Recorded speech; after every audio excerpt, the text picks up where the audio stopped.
The next morning, Olamide realized that Mr. Oke, Olamide's landlord, shared a trait with Eshu. Both could fold chaos neatly into an envelope. The chaos Mr. Oke had brought this time was the rent increase. Triple rent increase.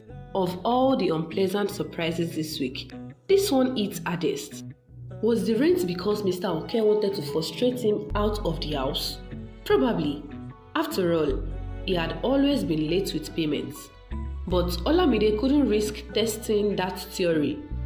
Instead of knocking Mr. Oke's bowed head in frustration, an idea that crossed his mind more than once. He begged. He begged. Mr. Oke said the increase in rent was caused by economic realities, and Olamide must make a decision before the end of the week. Yep, it was Thursday, but he had less than 2 days to figure it out. The urge to scream was almost overwhelming. He wanted to talk to someone, anybody, even the gods would do, but he didn't.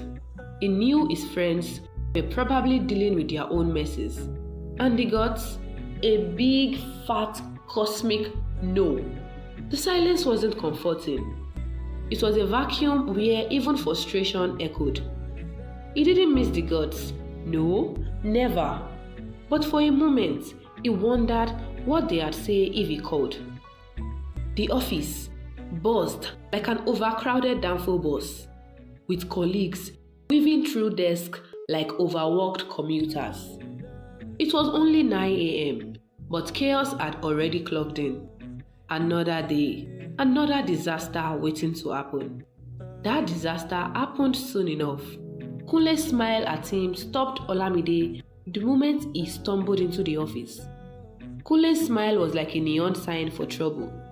He had seen that smile several times not to know what it meant. It meant trouble. He didn't even get to ask Kunle what was going on before Mrs. Ajayi appeared like a Judgment Day prophet. She dressed so fine. It looks as if she was running for the office. Her expression was the same though, a mix of authority and irritation. Olamide remains impassive, bracing himself for the news.